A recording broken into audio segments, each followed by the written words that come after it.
किसान सेल के राष्ट्रीय के अध्यक्ष हैं हमारे सोनलाल वर्मा जी, हिमाचल प्रदेश कांग्रेस के अध्यक्ष हैं, और सभी यहाँ पर इस संगठन के सभी पदाधिकारीगण, पत्रकार बंधुओं। आज जैसा कि अभी आपने सुना और खेरा जी ने बड़े डिटेल में आपको हमारे किसानों की, बागवानों की दर्द की कहानी सुनाई। हम चाहते थे कि हम भी किसानों के लिए कुछ ना कुछ करें। आपने देखा कि पिछली मर्तबा जब पार्लियामेंट चली हुई थी तो कितने किसान, कितने बागवान सड़कों पर उतरे, पर मोदी जी ने उनकी एक आवाज नहीं सुनी। मेरा ख्याल वो साल भर रहे और कितने लोग उसमें, around 700 people I think they died in that. इनको कोई उससे लेना देना नहीं। केंद्र की सरकार ने उस पर कभी गौर नहीं किया, कभी उनके दुख तकलीफों को जानने का प्रयास नहीं किया, जबकि केंद्र भी और केंद्र की सरकार भी ये जानती है और भली भांति सभी इस बात से परिचित है कि जैसा अभी खेड़ा साहब कह रहे थे कि किसान हमारा बैकबोन है। हम जो किसान उगाते हैं उसी से अपना पेट पालन करते हैं। तो किसानों की दुख तकलीफ सुनना, बागवानों की दुख तकलीफ सुनना, ये आज केंद्र सरकार का भी फर्ज है। और अब हमें इस बात की तकलीफ है कि जिस तरीके से केंद्र सरकार बार बार अडानी को लाने की बात करती है। आपने देखा हिमाचल में भी इन्होंने कितने यूनिट्स लगा दिए हैं, कोल्ड स्टोरेज यूनिट्स इन्होंने बनाया है। और जैसा अभी खेड़ा साहब कह ही रहे थे कि आपने किस दाम पर आप उसको खरीदते हैं। अगर आप 50 रुपए की कोई खरीद करते हैं और उसमें आप कितना मुनाफा कमाते हैं उसको बेचने में, और उनका क्या काम है, सिर्फ उसको पैकेज करना और बेचना। ये तो हमारा किसान भी कर सकता है, बागवान भी कर सकता है। Why do you need to get these big big people here? So हमारे को तकलीफ ये है कि जो इस काम में रात दिन प्रयास करता है, मेहनत करता है, सारे साल की कमाई है उनके, वो उनको सही दाम नहीं मिलता और वो सही दाम बाहर के लोग आकर उसका फायदा उठा रहे हैं। तो इसी मकसद को लेकर आज हमने ये मीटिंग यहाँ पर रखी है। हम आभारी है खेड़ा साहब के कि ये आए, इन्होंने हिमाचल प्रदेश की जो समस्या है उसको भी जानने का प्रयास किया। जो किसानों की, बागवानों की तकलीफ है उसको ये सुनेंगे और अवश्य हम केंद्र सरकार, मतलब हमारी कांग्रेस पार्टी के हाईकमांड तक इस आवाज को ले जाएंगे, ताकि उस पर कुछ ना कुछ गौर किया जाए, कुछ ना कुछ सोचा जाए कि हमने कैसे अगला चुनाव लड़ना है। अगला चुनाव, ये 24 का चुनाव बहुत महत्वपूर्ण है। देश ने ये तय करना है कि आपको कैसी सरकार केंद्र में चाहिए। हमने मोदी सरकार को बहुत लंबे अरसे तक देख लिया है। जो जो वायदे मोदी जी ने किए थे, चाहे वो बागवानों को फायदा पहुंचाने की बात है, आज हम बाहर से हमने ये बार बार आवाज उठाई कि हमारा एप्पल, जो मेन कैश क्रॉप है हिमाचल प्रदेश का, वो यहीं के किसानों से खरीदा जाए। पर अनफॉर्चुनेटली उन्होंने उस बात के ऊपर भी गौर नहीं किया और जो बाहर का सेब है वो इम्पोर्ट हो रहा है।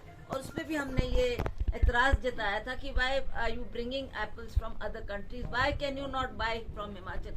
आई think Himachal is one of the best apple grows in the state after Kashmir. Kashmir का और हिमाचल का एप्पल, जिसके लिए हिमाचल की एक पहचान है।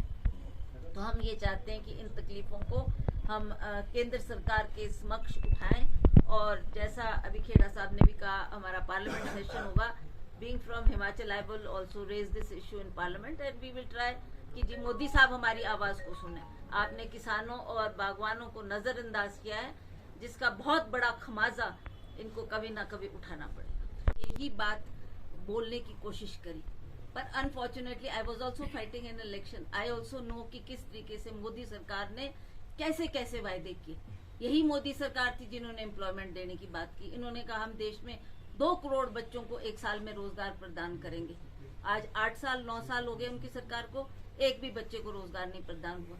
उन्होंने महंगाई कम करने की बात की। आप जानते, रोजमर्रा की चीजें जो हमारे रसोई में लगती है, चाहे वो सरसों का तेल है, चाहे खाद्य पदार्थ है, चाहे अन्य सामग्री है, उसके ऊपर भी हमने बार बार आवाज उठाई कि महंगाई बढ़ती जा रही है, आम आदमी पिसता जा रहा है। तो कम से कम आप इस आवाज को भी सुने।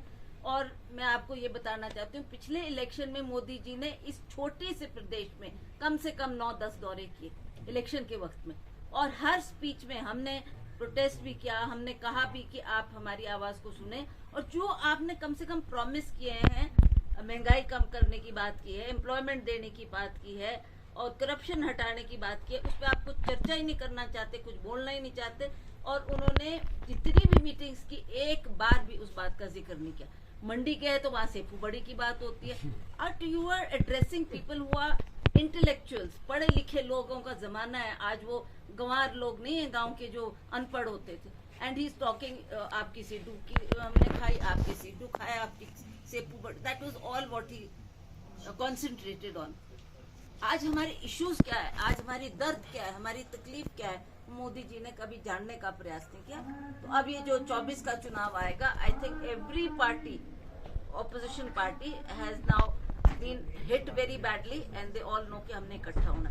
अभी पिछले इसकी पार्लियामेंट सेशन की मैं आपको बात बताऊं, जो राहुल गांधी जी के खिलाफ इन्होंने क्या क्या कदम उठाए, क्या क्या उनके साथ किया, उसके बारे में भी हमने प्रदर्शन किया। उसमें 17 पार्टीज, कांग्रेस के साथ 17 पार्टीज ने साथ दिया और ये कहा कि ये बहुत अन्याय हो रहा है, बहुत गलत हो रहा है, उसके बारे में भी इन्होंने कोई जिक्र नहीं किया। This is what the Modi sarkar is all about, which people no.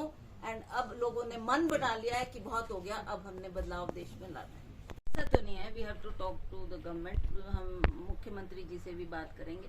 वो इतना आसान नहीं है कि हम कल को मूर्ति ले आए और उसको स्थापित कर दें। आफ्टर ऑल एक चयनित करके एक जमीन ढूंढनी है, जगह ढूंढनी है, वो गवर्नमेंट ने उसकी परमिशन देनी है। Once we get that permission then we'll go ahead with this. अध्यक्ष किसान कांग्रेस हिमाचल प्रदेश अपनी पूरी कार्यकारिणी की तरफ से हमारे पीसीसी चीफ रानी साहिबा, वो हमारे चेयरमैन राष्ट्रीय कांग्रेस सुखपाल सिंह खेरा जी का धन्यवाद करता हूं कि उन्होंने अपना कीमती समय हमें आशीर्वाद देने के लिए दिया। और इनके आशीर्वाद से हिमाचल किसान कांग्रेस डे बाय डे आगे बढ़ेगी और किसानों के मुद्दे को उठाएगी। धन्यवाद। जय।